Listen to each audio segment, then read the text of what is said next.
on a vu au début du 4e chapitre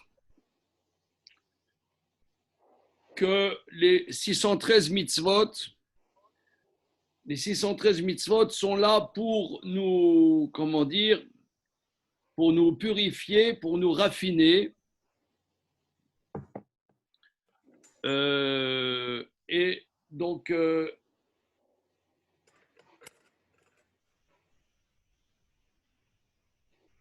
il dit que toutes les mitzvot de la Torah, c'est-à-dire l'humain, j'essaie de synthétiser ce que nous avons vu dans les premières séances,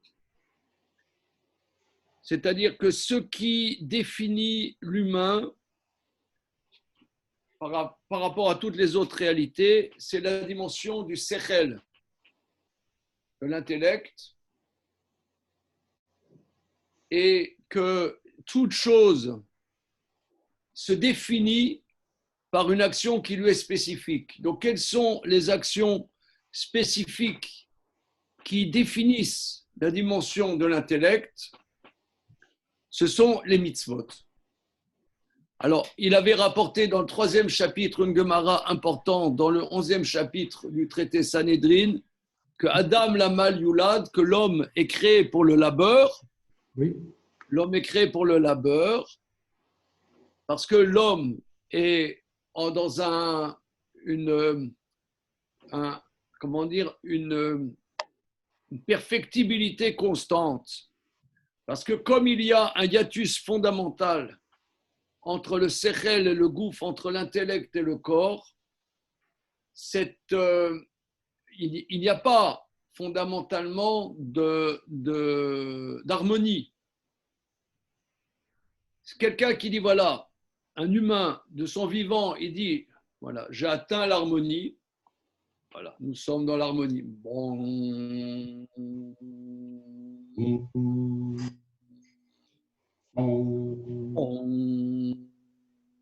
Voilà, comme Fabien, là, on dit, il est arrivé à l'harmonie, là. Oui, ah oui. Ouais. Alors, c'est soit on a éjecté la dimension de l'intellect, soit on a éjecté la dimension du corps. Étant donné qu'il y a un antagonisme fondamental entre les deux, l'harmonie n'est pas atteignable du vivant. Donc, nous, on n'est pas dans la dimension de l'intellect en tant que tel. Donc, qu'est-ce qui va concrétiser cette union entre l'intellect et notre réalité? Ce sont les mitzvot de la Torah. Ça, c'est ce qu'il a défini. Et c'est par les mitzvot que petit à petit, on s'améliore, on progresse, on apprend, mais on n'est jamais dans un état statique. Ça, c'est ce qui a été défini dans le 3e chapitre.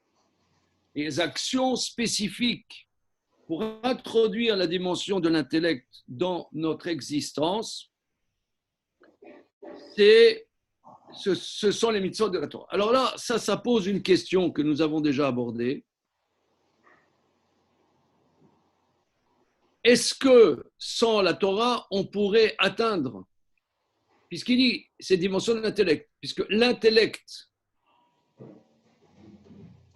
ce sont les mitzvot de la Torah qui vont faire introduire dans nos actes, dans notre réalisation, dans notre effectif et pas dans notre potentiel, la dimension d'intellect, alors on peut se poser la question,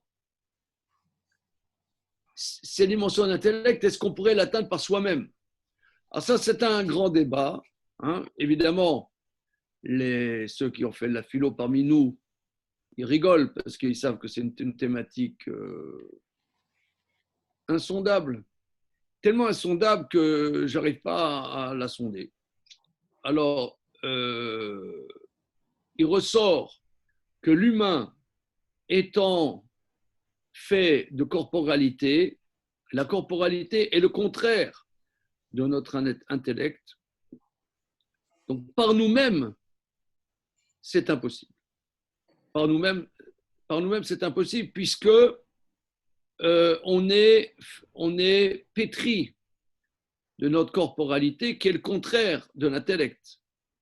Donc là, je vous renvoie, c'est ce qu'on avait déjà fait moult fois, à nos auteurs préférés, Monsieur Marx, Monsieur Freud, et j'en passe, et des meilleurs, qui nous ont prouvé de manière éloquente que nous sommes aliénés et qu'on ne peut pas atteindre, on est fonction soit de nos moyens de subsistance, comment dire, nos moyens de gagner notre vie, ça c'est le bon Marx, ou bien par nos pulsions, par le bon docteur Sigmund. Donc, quelqu'un dit non, moi, je vais introduire la dimension de pensée dans ma vie. Peut-être ne va-t-il faire que conforter ses intérêts de classe, n'est-ce pas? N'est-ce pas? Alors, ce étant, ça c'était une petite révision pour ceux qui nous rejoignent pour la première fois. On est à la page Tedvav, Ada Kasher Atsa Hashem Milvarar les Akot et Adam. C'est bon? C'est bon? C'est bon les braves? Yavol. Arzo. Da, sache.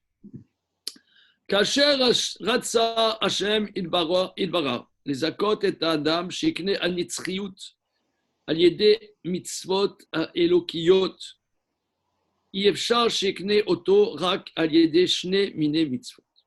Sache que lorsque Dieu, qu'il soit béni, a voulu faire mériter l'homme qu'il acquiert l'éternité par les commandements divins, il est impossible qu'il les acquiert autrement que par deux types de commandements.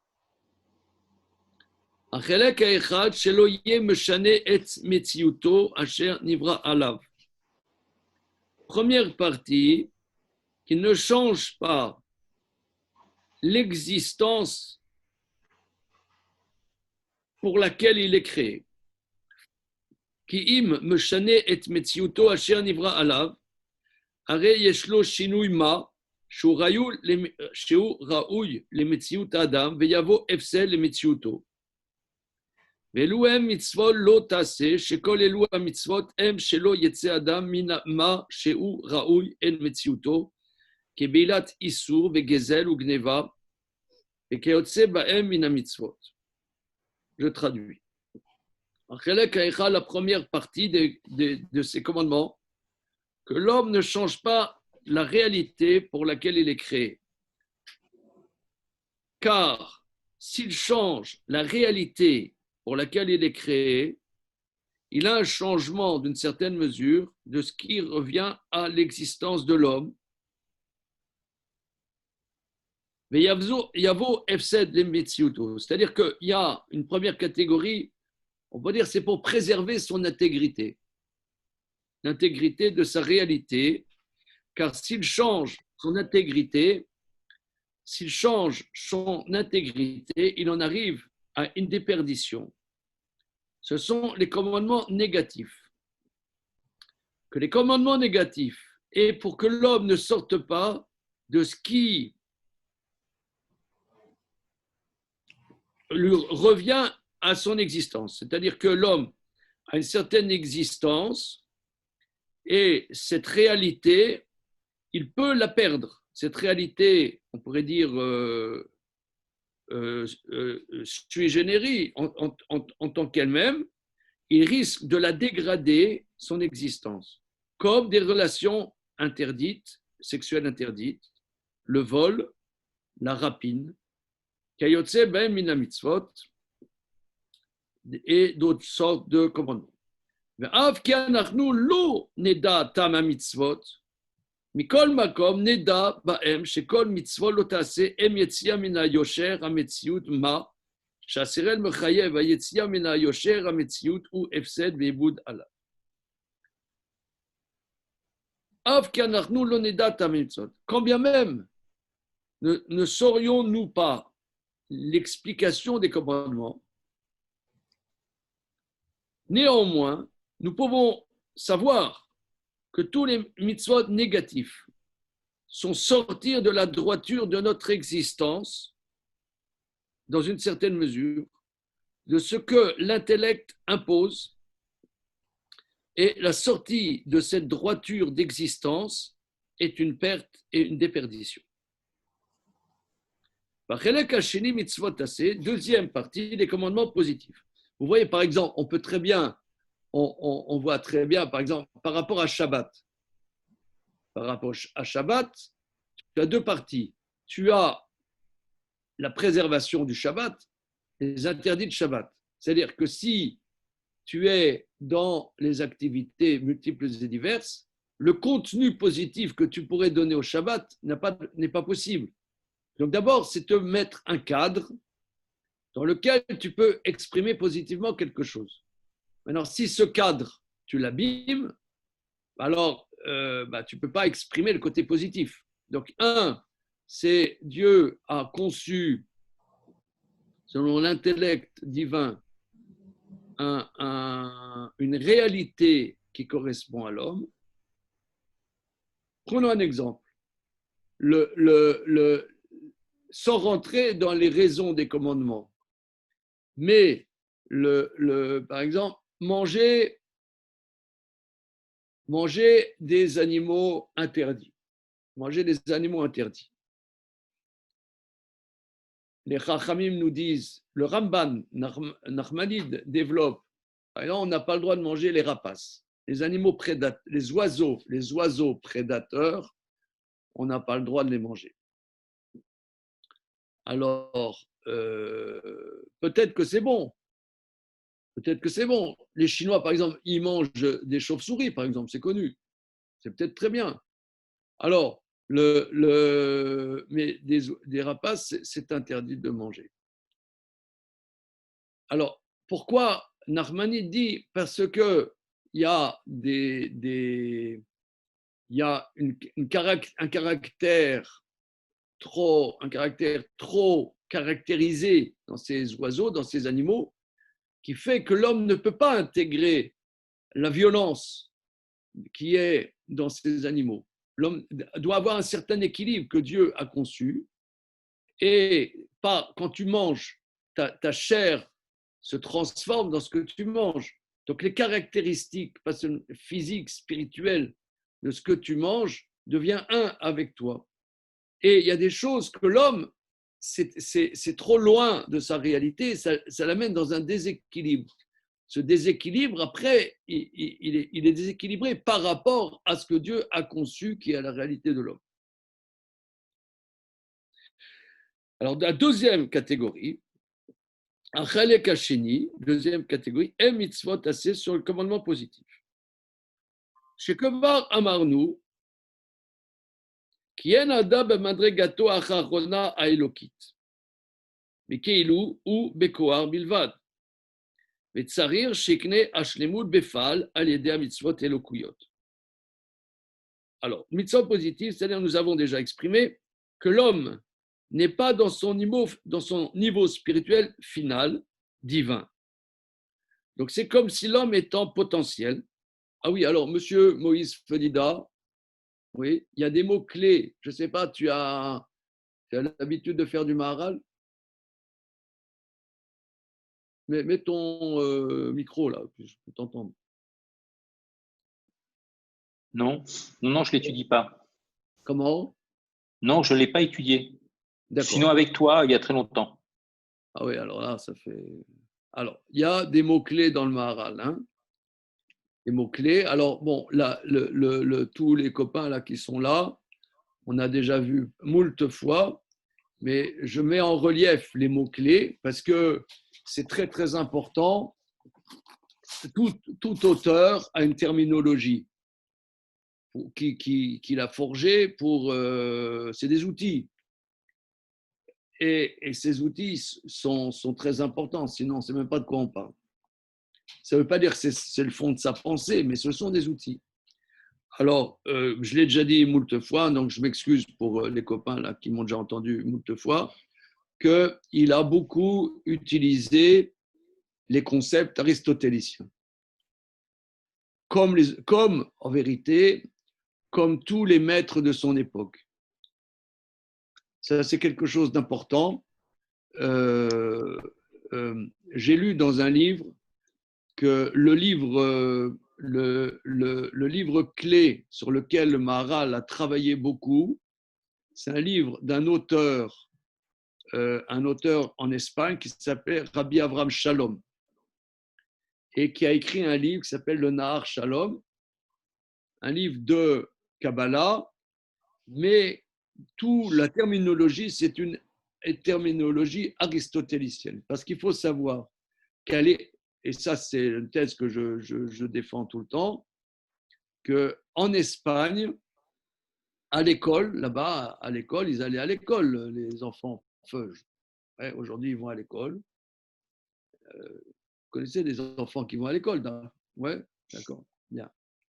Alors, à l'école, je ne sais pas, aujourd'hui, qu'est-ce qu'on apprend? On apprend des mathématiques, on apprend SVT, on apprend de l'informatique. Voilà, c'est dans les écoles feuges, c'est ce qu'on apprend, d'accord? Eh bien, à l'époque, dans les écoles feuges, même orthodoxes de l'époque, même les plus religieuses, dans le cursus de tout le monde, c'était l'étude d'Aristote. C'était comme ça, c'était la base. Tu vas à l'école, tu apprends Aristote. Donc c'était connu, c'était les bases de la connaissance basique des gens qui étaient allés à l'école, évidemment. Il y a des analphabètes, mais ceux qui n'étaient pas analphabètes, ils connaissaient l'Aristote. C'est comme ça. C'était ni bien ni mal, c'était la réalité. Les gens ne voyaient pas de problème. C'est comme si, dans 500 ans, on va dire, mais vous vous rendez compte, en France, ils faisaient dans les écoles juives des mathématiques. C'est aberrant. C'est aberrant. Je ne comprends pas. Ouais, mais dans 500 ans, peut-être on ne comprendra pas. Mais là, c'était comme ça. C'était la réalité. Donc, le langage en particulier, moi j'ai repéré, il y a 3 livres fondamentaux que le Maharal a sa terminologie, l'éthique à Nicomaque, il y a la physique et le traité de l'âme. Voilà. Ça, c'est connu. Voilà, c'est la base. Fort de ça, donc il y a le mot là qu'il dit, c'est que l'homme est en potentiel. L'homme est en potentiel. Alors il dit, oui, nous avons déjà dit, je ne vois pas mes copains là, je ne peux pas étudier si je ne les vois pas là. Michael Chiche-Portiche, Philippe Parizet, Damien. Oh, s'il vous plaît, je ne les vois plus. Ah. Michael Chiche-Portiche, on ne te voit pas là. J'arrive. Il arrive. Et Fifi Parizet, où est-il? Il est plus connecté, Philippe. Oh, bon.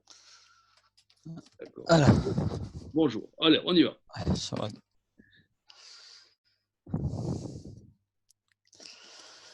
Alors, voilà. Donc, les commandements positifs. Achelek Hasheni, M mitzvot assez sont les commandements positifs. Chez Kevar Amarnou, nous avons déjà dit.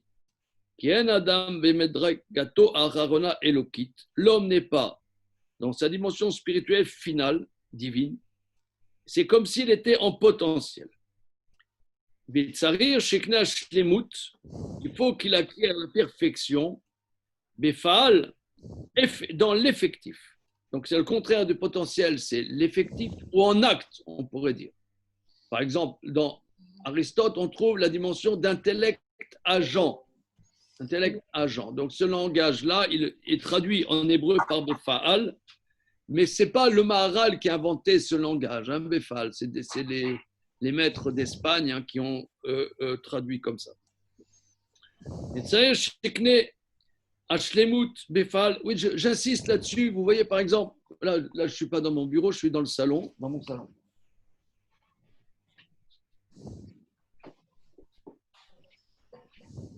Là, vous voyez, dans mon salon, j'ai un commentaire sur le Zohar de Rabbi Moshe Cordovero, vous voyez? Oui. Oui, oui, Ouais. oui. Eh bien, le commentaire de Rabbi Moshe Cordovero est entièrement dans un langage aristotélicien. C'est très intéressant. Et ça veut dire que ce n'est pas du tout un philosophe, c'est même le contraire d'un philosophe, si vous voulez. C'est le contraire. Il s'oppose même à la philosophie. Mais c'est comme ça, c'est les outils. Alors on dit, voilà. Donc c'est comme si l'homme était en potentiel. Donc par les actions divines, il acquérera dans l'acte cette perfection. Comme nous avons expliqué plus haut dans les premiers chapitres. Chez Afim Adam connaît Olamazé Ativi Achomari. Lo kana olam haba sheno gashmi kim al yedei apeulot elokuyot val yadam iske l'olam anifdal. Que même si l'homme peut acquérir ce monde-ci matériel, naturel, matériel, il n'aurait pas acquis le monde futur qui n'est pas matériel, seulement par des actions divines. Et par elles, il atteindra un monde séparé du naturel et de la matérialité. Pourquoi? Parce que le fin mot de notre existence n'est pas dans ce monde-ci. Mais comment peut-on acquérir une part dans un monde qui n'a rien à voir avec ce monde naturel et matériel? Alors, ce sont par les actions que nous faisons par notre corps, mais qui introduisent cette dimension d'intellect dans nos actions. Et kacher tilbonem bemetziut olam hazeh, et si tu médites sur l'existence de ce monde, nichlak neshte chalakim kolelim kol hametziut. Si tu médites sur l'existence de ce monde, il est partagé en deux parties qui englobent toute la réalité. Aechad ou hametziut atarton ou beklalo mesudar tachat hashemesh. Vashemesh kolel oto. Donc, reprenons. Si tu médites sur l'existence de ce monde-ci dans lequel nous sommes, l'existence se partage en deux parties qui englobent toute la réalité. Aïchad ou Ametziut Atarton, première chose, l'existence d'en bas est globalement structurée sous le soleil et le soleil englobe la réalité ici-bas. Qui a Shemesh Meler Olam Ateva, Olam Ateva Mesudar Tartar. Le soleil est le roi du monde de la nature et le monde de la nature est structuré sous le soleil. Kemo chez Timsa, me voir Menakatouv, comme tu trouves explicite du verset, chez Kacher Itse Lastir Kol Haolam, quand on veut parler de toute la réalité d'ici-bas, Yomar Tachat Hashemesh, Kedirtiv, comme dit le verset dans Kohelet. Philippe Parizet, comment on traduit Kohelet? L'Ecclésiaste. Parfait, parfait. Un petit clapping. Oh, je ne mérite pas. Oui, si. Merci mon maître. Je faillote. Voilà. Qu'est-ce que vont penser les autres? Comment? Qu'est-ce qu'ils vont penser les autres? Alors, Abraham Drogoziner demande quelle est la référence du verset. C'est au début de l'Ecclésiaste, cher ami. Ma yetron le Adam bechol amalo, sheyamol tachat hashemesh. Que gagnera l'homme dans tout le labeur qu'il aura sous le soleil. Donc, pour parler de toute la vie humaine, on dit sous le soleil. Veraiti kol asher naseh tachat hashemesh. Et dans l'Ecclésiaste, moult fois, il dit En kol chadash, il n'y a rien de nouveau. Sous le soleil. Donc, pour parler du destin de l'homme sur terre, Vanité des vanités. Vanité des vanités, sous le soleil, Vechen Tamid, et ainsi constamment. Hashemesh ou Shmirat Seder Olam Ateva, Kemalacha Betnuata, Ema Sheu Mushlat Baolam Ateva. Le soleil est le gardien de la structure du monde de la nature par son chemin, par son mouvement, dans cela qu'il domine le monde de la nature. Et Kemo Ameler, Shua Shomer et Aseder, les Bilti Yetzechal min Aseder Haraoui, car Hashemesh Shua Moshel Alolam Azeh. De la même manière que le roi, de la même manière que le roi, Kemo chez Ameler, comme le roi préserve l'ordre pour que ne sorte pas une chose de l'ordre qui est légitime. De la même manière, le soleil domine sur ce monde-ci. Comme dit le verset, et Hashemesh les mêmes shelet bayom, comme on dit dans Teilim, dans le grand Kilolam Chazdo, Dans les psaumes. voilà, dans les psaumes, n'est-ce pas? Le soleil pour la domination du jour. Alors c'est très intéressant ici en passant, c'est-à-dire qu'il dit que le roi, sa fonction est de garantir la bonne conduite de la réalité qu'il domine. Ça, c'est intéressant. C'est intéressant. C'est-à-dire que le roi, c'est ça. J'entends un petit cuicui là, c'est quoi? Bon. Le roi, lui, a sa vocation de faire que ça tourne, que la réalité marche bien. Voilà. Donc, il est le garant de la bonne, que rien ne sorte de la bonne conduite de ces sujets. Ou à Shomer Seder Olam, c'est le garant de la suite du monde. Les Bilti Yachalim Yamir et Seder Haraoui, pour que les choses ne s'invertissent pas et ne changent l'ordre qui est légitime. Yamod al omdo, que les choses tiennent. Vedavarze yadoua meod ben safek bazé. Zéou achelek arishon. Ça, c'est la première partie. Regardez, ici, c'est très profond. Moi, je dirais, moi, ça m'apprend quelque chose. Parce que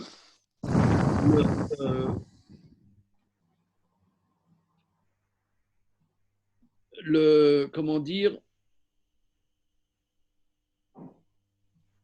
là, je vais faire plaisir à notre ami Aurel Medioni de Jérusalem. Bonjour. Je vais te faire plaisir en citant notre ami Ishaïa Lebovitch.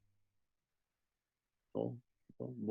Alors, pourquoi Antoine il sourit là, tout d'un coup? Alors, il y a un point. Non, il y a un point important dans Ishaïa Lebovitch. Un point important, c'est que la politique et l'éthique sont deux choses qui n'ont rien à voir. C'est deux choses qui n'ont rien à voir. Alors, c'est ça, en vérité, c'est ce que dit le Maharal ici. Est-ce que vous l'avez lu dans le Maharal? Non, tu n'as pas vu là les accents lebovitchiens dans ce que dit le Maharal? Ça veut dire que le soleil, on dit, est à Shemesh les mêmes shelet bayom. Le soleil, la domination du jour. C'est-à-dire que le soleil, lui, est le roi de la réalité ici sur Terre, dans les mondes inférieurs. Allez, il explique que le roi, sa préoccupation. Alors, moi, je ne dis pas quelle est la préoccupation d'un roi d'après la Torah. Après, on peut voir dans un deuxième temps quelle est la vocation du roi d'après la Torah. Mais vous voyez, par exemple, je sais pas, là, parmi l'assistance, disons, il y a quelques juifs pieux quand même, quelques-uns. Je sais pas, je donnerai pas de nom. Mais disons, moi, je m'inclus là-dedans. Pour nous, les juifs pieux, ça nous paraît aberrant, par exemple, qu'un gouvernement aide des mouvements LGTM. On va comprendre comme ça. Hélas, hélas. Hein? Non, tu vois, ah, voilà, je l'ai trouvé le juif pieux. Voilà. Pourquoi? Donc là, comment? Pourquoi? Ah oui, parce que ça paraît, Je ne comprends rien. Là. pour moi, une dégradation spirituelle Ouais. suicidaire. Oui. Bien. Alors, mais ce n'est pas la préoccupation d'un gouvernement. Un gouvernement a une préoccupation de paix sociale. Je vous donne un exemple que j'ai discuté avec mon épouse ce Shabbat. Elle est en train de travailler sur un sujet qui n'intéresse personne, mais je vous le dis quand même, sur les Juifs en Hongrie au fil des siècles. Bon, ça ne vous intéresse pas, moi non plus. Mais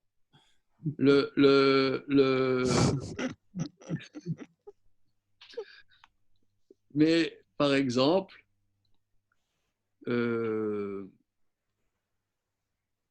au début du XXe siècle, il y avait en Hongrie 5% de juifs de la population et 50% des médecins, c'était des juifs. 50% des pharmaciens, c'était des juifs. 50% des avocats, c'était des juifs. 60% des journalistes, c'était des juifs. Alors, vers les années 1920, le gouvernement hongrois, dans les universités, a fait un numerus clausus. C'est-à-dire, pas plus dans les universités que 5% de juifs. Alors, nous, on dit, c'est des mesures antisémites. Mais d'après ce que je vois dans le Maharal, non, c'est normal. Tu fous ton pays en l'air. Tu as une minorité qui te bouffe 50% des trucs, si tu ne peux plus gérer ton pays. Moi, je ne suis pas antisémite. Mais si tu me donnais à gérer un pays, je dirais pas plus de 5% de juifs dans les universités. Je ne suis pas antisémite, mais c'est simplement, je suis un roi, j'organise le pays. Et donc, il ne peut pas intervenir sur le degré de spiritualité des gens. Je ne sais pas. Non, mais c'est. Moi, Je ne suis pas du tout antisémite. Moi, c'est pas du tout. Je trouve ça totalement sensé qu'on interdise la Gay Pride à Jérusalem. Simplement, un roi, et c'est ce qu'il dit le Maharal, un roi, il doit faire que son pays, il y ait une paix sociale et que les choses soient à leur place. Tu as une minorité qui prend trop de place et phagocyte tout le reste, il n'y aura pas de paix sociale. C'est le cas de la France. Bon, d'accord, je parle avec les Arabes. Non, Est-ce que le gouvernement il instaure un numerus clausus de 5% d'Arabes, pas plus? 5% d'Arabes, pas plus dans les supermarchés? Où? Pas plus de 5% de caissiers ou de caissières à Intermarché arabe. Voilà. C'est tout. Voilà. Sinon, alors, ok. Ok, mais Philippe, est-ce que tu as compris que c'est un exemple, ce que j'ai dit? Oui, j'ai bien compris. D'accord. C'était pas un c'est un exemple. C'était pas une déclaration politique. Tout ça pour dire qu'ici, il y a un élément qui est important, c'est que le roi, et c'est comme le soleil. Le soleil est un ordre de la nature. Cet ordre de la nature étant un équilibre subtil et qui ne doit pas sortir de cet équilibre. Voilà, c'est ça la fonction du roi. Donc moi j'entends que la préoccupation, c'est pour ça d'ailleurs que les lois des nations peuvent, une chose qui peut être interdite et condamnable en pénal, prenons un exemple, jusque, je ne sais pas s'il y a des juristes parmi nous, oui, monsieur Arnaud, notre jeune juriste, par exemple, jusqu'aux années, je ne sais pas, 60, 70, l'adultère était considéré une faute, non? Oui, un délit. Un délit jusqu'à quelle date environ? Oh, ça a dû, c'est comme l'homosexualité d'ailleurs, ça a été dans les Je ne années. voulais pas ne parler que de ça, donc je veux changer de sujet. Non, l'homosexualité est un délit jusqu'à Giscard, adultère peut-être jusqu'à Mitterrand. Voilà, d'accord. Donc, quelque chose qui est considéré un délit, après, peut changer. Pourquoi? Selon l'équilibre de la société. Si la société finalement change, les lois changent, ce qui est légitime. Parce que ça, c'est ce qu'il dit Lebovitch. Parce que la politique, c'est de la gestion de la société. C'est pas de l'éthique. Tu peux dire, ah, mais c'est pas moral. On s'en fout. La morale, c'est pas le sujet. C'est un problème de gestion de la société. Voilà. Maintenant, disons qu'il y a un roi juif, comme il y a eu le roi Shaoul, le roi David, le roi Yoshiaou, le roi Hiskiaou, etc. Et nous attendons le Mashiach. Quelle va être sa fonction? Alors ça, c'est un truc à analyser, à travailler. Est-ce qu'il a une fonction spirituelle ou une dimension laïque? C'est un travail. Alors, je disais que, Merila, Oui. le fait qu'il y ait toujours à côté du Melech un Navi, et que c'est deux rôles différents, ça va dans ce sens, non? Enfin, le Navi, c'est un peu Conseiller spirituel. la parole d'Hachem dans le gouvernement, mais détaché sur une personne. On aurait pu penser que c'est le roi qui est Navi. On voit bien que dans le système, il y a deux postes différents. Donc ça va dans ce sens, ce que vous disiez, qu'il faut une personne qui organise l'État, le roi, Voilà. et le Navi plus externe. Voilà. Alors, comment ça s'articule l'un avec l'autre? Comment ça s'articule? C'est un point qui n'est pas, si vous voulez, qui n'est pas travaillé ici, donc je ne vais pas m'engouffrer plus que ça. Mais simplement qu'a priori, un roi est laïque. C'est un laïque. Voilà. D'ailleurs, nos maîtres disent qu'on ne doit pas habiter dans une ville dont le maire de la ville est un Talmid Chacham. Pourquoi? Parce que sinon, la ville, elle sera un cafouillage. Un Talmid Chacham, il a une priorité, c'est d'étudier la Torah. Ensuite, il y a le reste. Or, le maire d'une ville, il a une priorité, c'est que sa ville, elle fonctionne bien. Donc, il faut pas que ça soit un Talmid Chacham.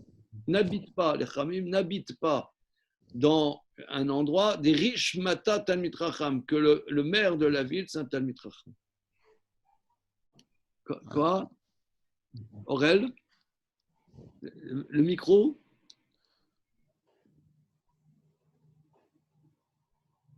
Tout est dit là. J'entends pas, Aurel. Bon, ok. C'est bon?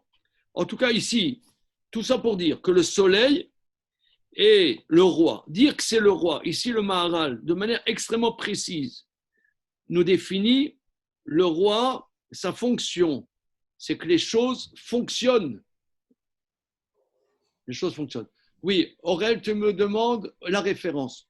Je ne sais pas par cœur là maintenant. Blinader, je vais retrouver. Ok. Alors continuons. Ça, c'est la première partie. Excusez-moi. Oui. On peut aussi voir peut-être d'ici que pour le Maharal, le système il est héliocentré. Que déjà, c'est clair que c'est pas une conception géocentrique en disant que la Terre est au centre du système, mais pour le Maharal, ça a l'air clair que c'est bien le Soleil qui est au centre de la Terre, ce qui n'était peut-être pas évident non, à son époque.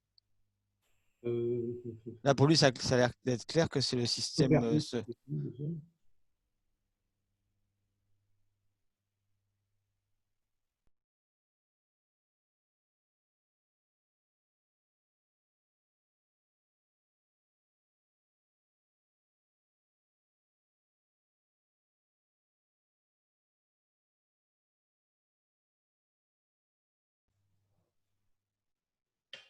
Intéressant. Ouais. Très intéressant. C'est un acquis pour lui, en tout cas. Très bien. Le soleil, s'il n'y a pas la lune, ça ne marche pas. Comment? Le soleil, tout seul, ça ne marche pas. Sans la lune, ça ne marche pas. D'accord. Okay. La Terre, elle est escalée, qu'il y ait ce couple d'un roi soleil et d'un régulateur qui est la lune. Un contre-pouvoir. Alors, Achelek Hasheni. Alors, premier élément, c'est le monde de la nature qui est régenté par le soleil. Achelek Hasheni ou à Adam Bilvad. Deuxième partie, c'est l'homme. Shuchelek Sheni Neged Kol HaMetziut, qui est une seconde partie englobant toute la réalité. Shobifne Atzmo Eno Nichlal Im Shar HaNimtzaim, que lui en tant que tel n'est pas inclus avec les autres êtres existants. Share Bishvil Adam Nivra Akol, car pour l'homme tout est créé. Ve'erye Nichlal Haeved Im Adonav. Donc, puisque toute la réalité est créée pour l'homme, comment l'esclave peut-il inclure avec son maître? C'est impossible. Le fika ou chelek bifnatso, l'homme. Donc ça c'est, on sait, ça c'est l'homme. On appelle ça l'homme. Ah ouais? Homonculus, comment on appelle ça? Un monde en tant que lui. C'est un monde en tant que lui. וגם כן נחלק מן חלק המציאות הראשון אשר לא ישנו סדרם אשר נברא עליו.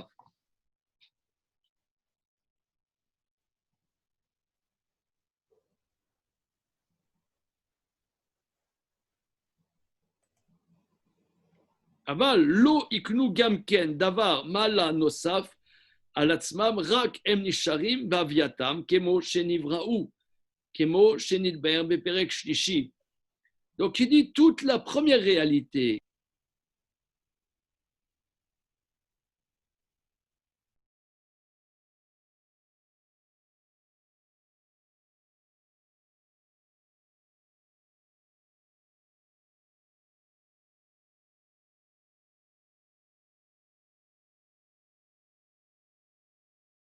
Ce qu'ils sont, mais Nisharim Baviatam, mais restent dans leur existence comme ils ont été créés. Adam Azé, Shuachelek Hasheni, Efshar Shetze Minaseder Haraoui. Mais l'homme, qui est la deuxième partie, il est possible qu'il sorte de la structure normale. Aval Adam ou connaît Mala Yoter Mema Shayalo, Kemo, Shashemesh ou Meler. Il dit l'homme, il est possible alors, étant donné qu'il est différent de la première réalité, il est à l'intérieur de la première réalité, mais quelque part, il n'est pas inclus complètement de la première réalité, en cela qu'il peut acquérir une réalité supérieure de ce qu'il avait au départ. Mais de la même manière que le soleil est roi, Gamken Adam ou Meler, l'homme aussi est roi, Share Akon Natun Tartav, parce que tout est sous le magistère de l'homme, puisqu'il a dit plus haut que toute la réalité existe pour l'homme. Malchut Adam i shumolir shlemut el kol atartonim, kakol nivra la vod à Adam ou le shamsho, basé utsura el kol atartonim ou molir shlemut el akol kemo ameler shum mashlim et akol. Donc l'homme aussi est roi, en cela que tout est sous lui. Mais la royauté de l'homme est différente. Il amène la perfection à tous les êtres inférieurs, car tout est créé pour servir l'homme et à son service. En cela, il est la structure, la tsura, ça c'est un des termes clés encore du Maharal, il est la forme de toutes les réalités inférieures et amène la perfection à tout, en cela que le roi parfait toute réalité. Donc ici, le Maharal toujours dans sa pensée paradoxale. On était bien content dans cette histoire du soleil, on commençait à faire dodo. Et là, tout d'un coup, paf, il dit l'homme, il embrouille tout ça, en cela que l'homme est une réalité en tant que telle autonome, et aussi le roi de toute réalité inférieure, parce que le roi n'a pas que comme fonction, n'a pas que comme fonction de régenter la réalité dont il est le roi, mais aussi d'amener la réalité inférieure à un but et de parfaire cette réalité inférieure. Donc, Adam Efer Animsaim, l'homme est contraire des autres réalités existantes. Adam Efer Animsaim. Donc ça, c'est une phrase clé. L'homme est le contraire des réalités existantes. Shekol Animsaim Tachat Hashem Enam Kolim Ma'ala Alma Shenivra'u. Car toutes les réalités inférieures n'acquièrent pas un niveau au-dessus de ce pourquoi ils sont créés. Lo yetsu gam ken meseder haraoui. Et toutes les réalités ne sortent pas d'une structure qui leur revient. Vadam connaît mala yoter mema shaya. Or l'homme acquiert un niveau supérieur de ce qu'il était au départ. Aval ou yotse mina seder. Donc l'homme fondamentalement sort de la structure du monde. Donc là, il y a un hiatus. C'est que l'homme n'est pas de l'ordre de la nature.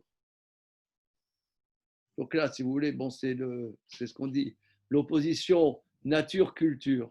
Aujourd'hui, c'est très intéressant. Aujourd'hui, dans la pensée, vous lisez un journal un peu bobo, hein, je ne citerai pas de nom. Sortons de l'opposition nature-culture. Mais est-ce qu'on peut sortir de cette dichotomie? Alors c'est ça. Il dit l'homme fondamentalement est une opposition aux autres réalités. En cela que l'homme étant d'un projet, un projet, l'homme est dans un labeur constant, une perfectibilité constante. Donc l'homme sort de la structure. Oui, il sort de quelque chose de formaté. Voilà, de formaté. Tout est formaté. La montagne, c'est la montagne. Le moustique, c'est le moustique. Ce sera toujours comme ça. L'homme, voilà, il est tout le temps en perfection, en évolution, tout en étant à l'intérieur de cette structure. Complètement, il est dépendant du soleil, de toute manière. Hein. Voilà, il est dépendant du soleil. Il est à l'intérieur de la structure, en opposition fondamentale à cette structure. Donc c'est mal barré, là. On sent que c'est mal barré.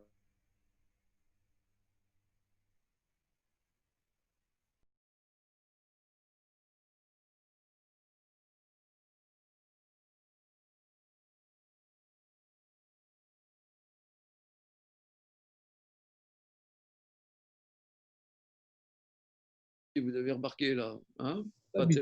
Et comment vous bisutez? Comment? Là, c'est en présence. Ça m'intéresse. Comment vous bisutez? C'est catastrophique. Non, j'attendais une remarque de Philippe, mais bon, il n'y a pas eu. C'est pas grave. Ouais, non, je me suis abstenu. Il ne faut pas dire de bêtises. Non, mais là tu vois, là, regarde. C'est ça qui m'étonne de toi. De toi, les créants. Donc là, on voit là vraiment, là, le Maharal, il nous expose des choses qui sont très, très posées. Et tout de suite, il met un coup de pied dedans. Voilà, ça, c'est typique. Là, il nous a posé et dans le soleil. Et il dit, et il y a une autre dimension autonome, tout en étant aussi sous le soleil, mais une réalité autonome qui est la réalité de l'homme, qui quelque part est en opposition structurelle à cette première dimension et qui a une deuxième fonction de roi, qu'un deuxième roi quelque part, deuxième fonction, en cela que le roi amène la réalité qui lui est sujet à une perfection. Il est mashlim, la metsiout. Il amène un sens, un but, une raison d'être à la réalité inférieure qui lui est inférieure. Ce qui est intéressant, c'est que, par exemple, en termes de physique peut-être, tout est une question d'électrons, de neutrons et de choses comme ça. Et ça ne bouge pas parce que si ça bougeait, ça serait la fin du monde. Il n'y aurait plus de structure stellaire. Et l'homme, c'est l'électron libre alors. C'est ça. Et c'est grâce à cette liberté c'est grâce à cette liberté, au fait qu'il ne soit pas déterminé, qui va donner un sens à l'ensemble, qui va le donner oui ou non. Parce que l'homme, par cette capacité ouverte qui lui est donnée, il peut chuter. Tandis qu'un aigle sera toujours un aigle, et un cheval sera toujours un cheval. Mais un homme, il peut être non défini. Comme disait Brassens, quand on est con, on est con. Oui, qu'est-ce que tu as apporté là à la réflexion? Il est fini. Il restera toujours ce qu'il est, quoi. Voilà, d'accord, merci. Alors, mais C'est un vœu pieux de penser qu'on va retrouver sa place à l'intérieur de l'équilibre de la nature. C'est quand même pas mal à la mode de se dire.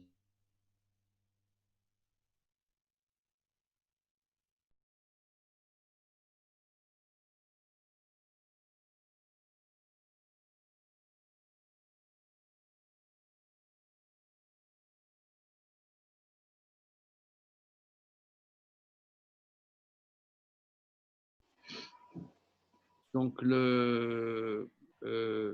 mais d'après ce que dit le Maharal et ce qu'il affirme, c'est structurellement impossible. Voilà. C'est structurellement impossible. Ça, pour nous, c'est important, hein, parce que aujourd'hui, c'est vraiment, je dirais, la pensée dominante que l'homme doit trouver sa place au sein de la nature. Ça, c'est vraiment la pensée. Pourquoi? Parce que c'est ce qui est la difficulté, c'est qu'aujourd'hui, on a une pensée gestionnaire. On a Pensée de gestion. Je ne suis pas spécialiste du tout, mais disons, notre ami Nietzsche disait, il appelait ça comment il s'appelle, le fait de penser, c'est ne pas être contemporain. Comment il dit ça? Il y a un mot pour dire ça. Inactuel. Penser d'un inactuel. Voilà, penser d'un inactuel.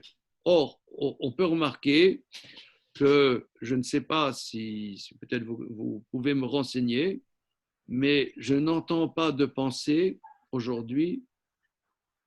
Toute pensée, aujourd'hui, il y a une pression, elle doit être actuelle, gestionnaire. Ça veut dire il faut être féministe, il faut être écologiste, il faut être… Et aujourd'hui, il faut, comme on dit, le cochon, il montre ses doigts qui sont fendus. Il faut montrer qu'on est pour l'équilibre de la planète, pour l'équilibre de la nature. Or, l'humain, fondamentalement, est en opposition avec le naturel, dit le Maharal. Voilà, je dis ça, c'est structurel. Je reprends les mots parce que c'est extrêmement important. À Adam, je reprends la phrase, c'est la 6e ligne avant la fin de la colonne de Telvav. Adam est fer animseim. L'homme est le contraire des réalités existantes. Chez Kol animseim tachat hashemesh enam kolim ma'ala alma shenivrau. Car tous les existants sous le soleil n'acquièrent pas de niveau supérieur à ce pourquoi ils sont créés, à leur réalité créée. Et d'un autre côté, ils ne peuvent pas sortir de l'ordre qui leur revient, ils ne peuvent pas bouger. Or, l'humain acquiert un niveau supérieur de ce qu'il était. Aval yotse min haseder. Donc, il a la capacité de sortir de l'ordre qui lui revient.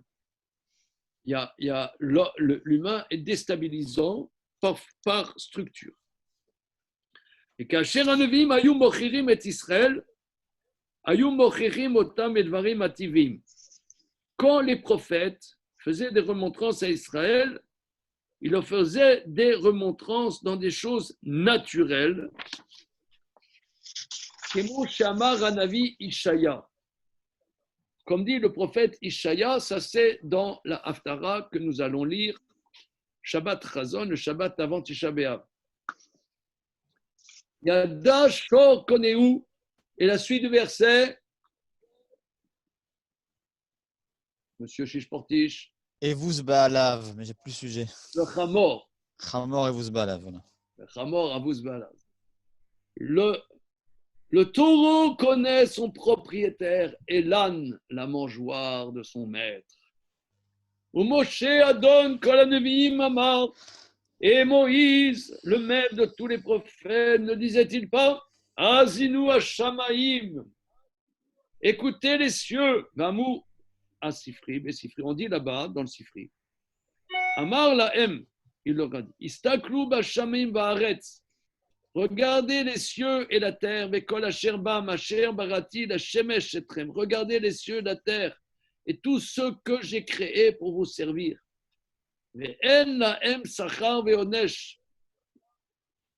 Et ils n'ont pas de récompense et de châtiment. Ils n'ont pas changé leur démarche. As-tu vu le soleil qui se couche à l'est?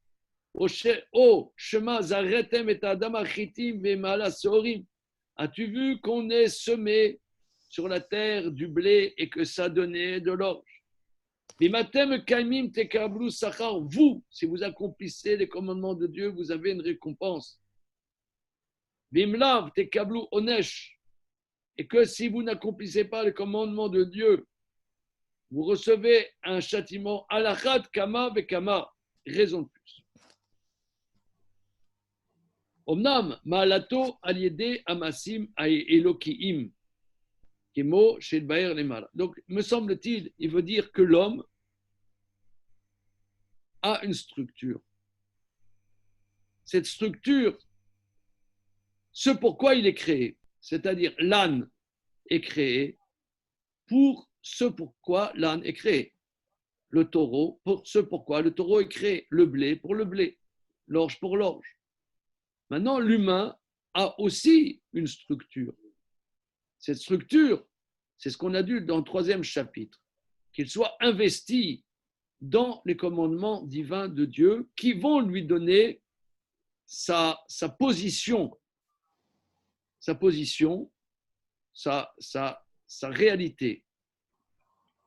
Or, quand l'homme est perfectible justement par ses actes divins et dans une mention de perfectibilité, donc il a la possibilité complète de sortir de sa structure. Alors, c'est ça, dans l'humain, il y a 2 dimensions. Il y a une dimension de perfectibilité et une dimension aussi de structure. Mais cette structure est dans la perfectibilité. Mais lorsque les prophètes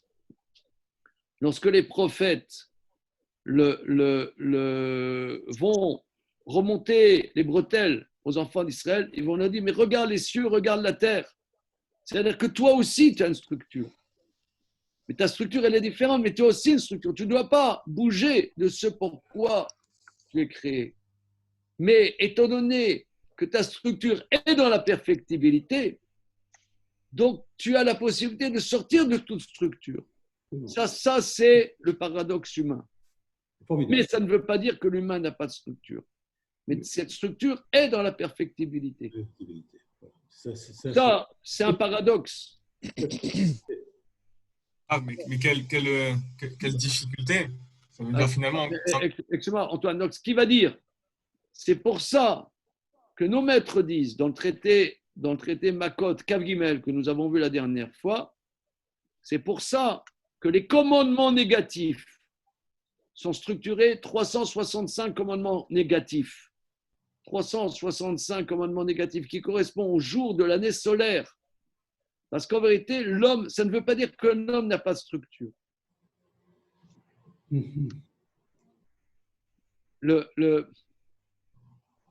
Regardez, moi je ne suis pas du tout obsédé par le thème de l'homosexualité. C'est un thème qui ne m'intéresse pas spécialement du tout. Mais c'est intéressant. Parce que l'homme est libre. Alors, dans les dimensions des intellectuels, les intellectuels, disons, qui n'ont pas la Torah, si je peux me permettre, on pourrait dire, si l'homme est libre, donc l'homme n'est pas limité par sa dimension corporelle, mais il est dans le choix. Donc, il peut être né homme, il peut se choisir femme. Il peut naître femme, il peut se choisir homme. Ça, c'est intéressant parce que dès que quelqu'un devient un peu intellectuel, en tout cas dans nos contrées, c'est presque automatique. Moi, je me suis toujours demandé comment ça se fait. Comment ça se fait? Alors là, moi, ça me donne ce que nous voyons, ça m'aide à comprendre ça. Parce que fondamentalement, l'homme est optionnel. Ce qui n'était pas optionnel, si l'homme n'était pas optionnel, il ne pourrait pas progresser. Ça veut dire si l'humain était prévu à l'avance, ben, il serait comme un cheval, il serait comme un colibri, il serait comme un arbre. Or, l'humain est dans la perfectibilité. S'il est dans la perfectibilité, il est dans l'option. Tu peux te perfectionner ou tu peux ne pas te perfectionner. Mais ça ne veut pas dire que l'homme n'a pas de structure. Sa structure, c'est qu'il est enjoint de faire les actes qui vont le parfaire. Ça, c'est ça sa structure. Il a 365 interdits qui lui disent ne sors pas de ta structure. On est dans le paradoxe, c'est-à-dire toujours, si tu n'as pas la Torah, bah, tu es perdu, quoi. Tu vas vouloir, tu vas sentir qu'il y a une limite, que tu as une liberté qui est autre que d'être simplement dans le biologique ou dans l'ordre de la nature. Et du coup, tu vas vouloir l'exercer à ton bon plaisir. Voilà. Et ça nous aide à comprendre ce phénomène. Ce n'est pas la base de ce que dit le Maharal, mais moi, ça m'aide à comprendre ce phénomène. Comment ça se fait? Vous voyez, vous lisez disons, par exemple, on achète un journal bien de droite, bien, je sais pas moi, je sais pas ce que ça s'appelle, parce que même le Figaro, etc., il est dans le mainstream aujourd'hui, dans la. Il y a un bon journal de droite, ça existe encore là? Non. Le Figaro. Le Figaro? Ouais. Non, le Figaro, moi je trouve c'est gauchiste un peu. Ouais, ça devient. Ça devient gauchiste. Jour de France. Ces derniers temps. Non, mais tu vois la dimension universitaire des gens qui réfléchissent, automatiquement, ils deviennent dans l'homme est optionnel. Ça, c'est comme ça. Il y a, en tout cas, d'ailleurs, tu vois, par exemple, aux États-Unis aujourd'hui, il y a les intellectuels, ils abordent Trump. Moi, je ne connais pas bien qui c'est Trump, ça ne m'intéresse pas tellement. Mais et un des comment dire, des indicateurs, c'est le fait qu'il est contre les mouvements LGTM. Donc, ça veut dire c'est le négateur de la pensée. Quelqu'un, il nie la pensée, il nie les mouvements LGTM. C'est comme ça en Occident. Je ne sais pas comment c'est en Chine, je ne sais pas comment c'est en Inde, je ne sais pas comment c'est en Iran. mais en tout cas, dans les pays dans lesquels on vit, c'est toujours comme ça. Or, ça, le Maharal nous aide à comprendre ça.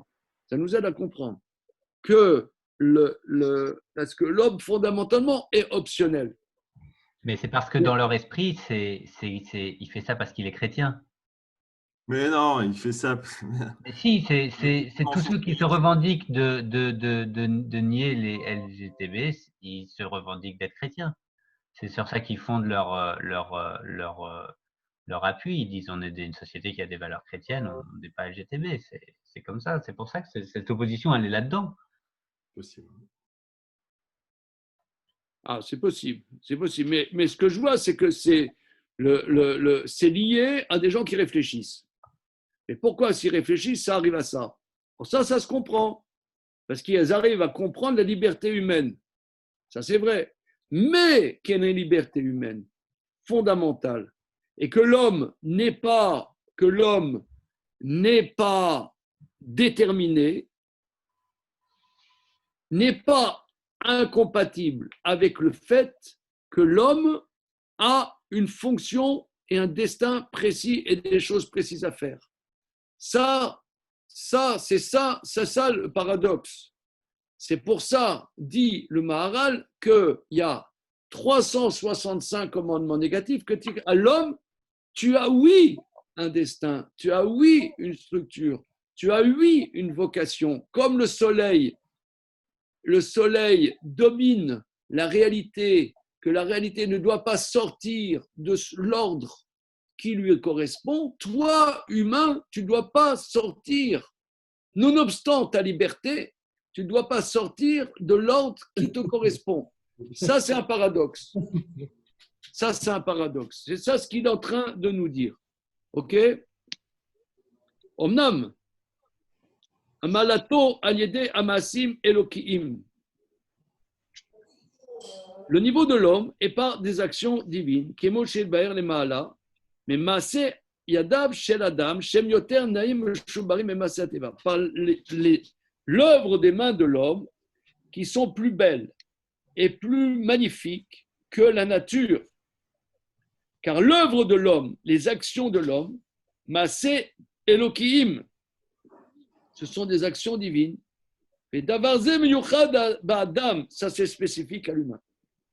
Et כאשר רצה השם יתברך לזכות את ישראל בשני מיני מצוות שהם לא תעשה ועשה, lorsque Dieu a voulu donner du mérite à l'homme par deux dimensions des commandements qui sont commandements négatifs et positifs. שהמצוות לא תעשה הם שמשמור הסדר. Les commandements négatifs, que l'homme doit préserver la structure qui revient à l'homme, qui ne doit pas sortir de sa structure. Donc ici, vous voyez, ici, c'est vraiment un paradoxe. Et là, ça veut dire, parce que la structure de l'homme, ce n'est pas une dimension de limitation, bien au contraire, c'est la dimension qui correspond à l'homme. C'est quoi? Des actions divines qui sont les commandements de la Torah. Magnifique. Bon, mais ça, c'est je ne sais pas comment le Maharal est toujours, moi je suis perplexe, comment il a réussi à structurer des choses tellement subtiles. Je ne sais pas. Pour moi, ça, je trouve que c'est de la prophétie. Ce n'est pas normal. Alors, c'est pour ça, Natan Israël minyan ha-mitzvot ke mitzvat yemot achama. C'est pour ça, il a donné à Israël le nombre des mitzvot selon le nombre des jours du soleil. Qui kovar amarnu, car nous avons déjà dit, car Chama ishmirat seder anim saim, car le soleil est la préservation de l'ordre des réalités existantes. Les Yamea Emshin Samer E, c'est 365 jours. Velu Shin Samer E Yamim Emashlimim Amitat Malchut Achama. Et c'est 365 jours. Parfaire. Le troisième personne du pluriel du verbe parfaire, ça se dit comment? Parfait. Parfait. Parfait. Parfait. Parfait. Il parfait. AIONT. il est parfait. D'accord. Donc, Al-Yedei Achama, alors, donc c'est 365 jours parfaits, la réalité de la royauté du soleil, comme les membres de l'homme. Qui Al-Yedei Achama, Shem Shin Samer Gomeren Mamshalta Ad Shemispar Ze Shul Shisame Mesugal Batsmo Shimirat Seder. Donc 365 jours est le déploiement de la royauté du soleil, en cela que le soleil domine toute réalité. Et ce chiffre de 365 jours exprime la spécificité de la Shmirat Seder, de la préservation de la structure. Ou Bilti Yetzia Min Seder Ametziou, de ne pas sortir de l'ordre de l'existence de la réalité. Le Fikar Kacher Natam Hashem Idbarar Torah l'Israël, lorsque Dieu a donné la Torah à Israël, Asher Israël Nirchevu Kol Ametziut, de manière que Israël est l'existence même. Kémo, bon alors ça c'est aussi Monsieur Fedida. Vous avez fait un doctorat ou vous êtes seulement agrégé ou désagrégé, Monsieur Fedida? Vous avez fait un doctorat? Je suis désagrégé. Je suis désagrégé. Tu as un doctorat? Oui? Oui. Oui, d'accord. Alors moi, je propose un nouveau sujet de doctorat, le concept d'existence dans l'œuvre du Maharal de Prague. Ça te plaît, là? Oui. Hein, parce que là… Non, moi, je m'en occupe. Hein, pourquoi? Parce que ça, c'est un mot clé dans le Maharal, que Israël est l'existence du monde. Hein, bon, ok. Alors, ok. Donc, regardez, on va s'arrêter là pour le moment. Hein, on s'arrête là. Donc ici, on essaie de synthétiser, si on peut le faire en 2 phrases.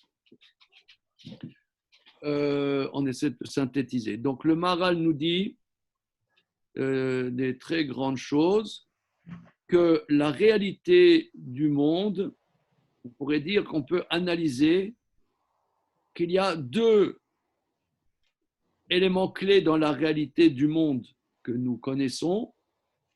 Il y a le soleil et le roi de la réalité de la nature, et un autre élément central qui est l'humain, quelque part, et une autre dimension de royauté qui est la centralité et le but de cette création.